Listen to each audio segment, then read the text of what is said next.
সামনের সেই বাসায় আমরা অভিযান চালাই। আপনারা কি জানেন সেই অভিযানে যাওয়ার আগে গুলশানেরই কোনো একটা জায়গায় আমার সাথে উপদেষ্টা আসিফ মাহমুদের কথা হয়।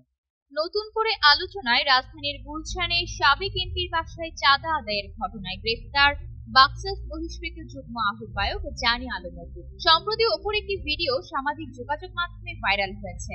বুধবার রাতে করাপশন মিডিয়ার এডিটর ইন চিফ জাওয়াদ নির্ঝর ভিডিওটি পোস্ট করেন। 35 মিনিটের এই ভিডিওতে ঘটনার আদ্যপান্ত বর্ণনা করেছেন অপু। ফাঁসা ভিডিওতে গুলশানে সাবেক এমপি সামনের বাসায় যাওয়ার আগে উপদেষ্টা আসিফ মাহমুদের সঙ্গে কথা হয় বলে জানিয়েছেন অপু।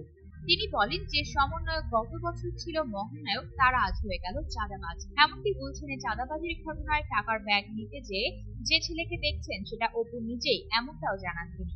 কিন্তু তিনি বলেন তার কিছু প্রশ্ন আছে। ভিডিওতে অপু বলেন, ওই দিন ভোর 5টার সময় গুলশান জোনের ডিসিএসি কে অবগত করে একদম অফিসিয়াল প্রসেসে পুলিশকে সঙ্গে নিয়ে সামনের সেই বাসায় তারা অভিযান চালায়।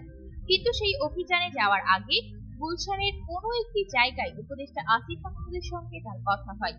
তিনি প্রশ্ন রেখে বলেন, মিডিয়ায় সেই বিষয়টি নেই কেন? আগের রাতে অভিযানের বিষয়টি মিডিয়ায় ধামাচাপা দেওয়া হলো কেন?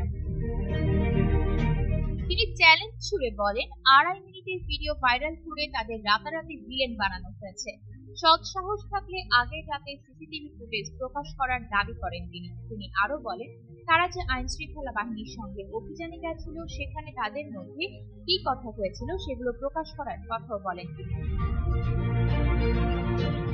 উল্লেখ্য, গত 1 আগস্ট জানি আলম অপুকে গ্রেফতার করেছে ঢাকা মহানগর গোয়েন্দা পুলিশ।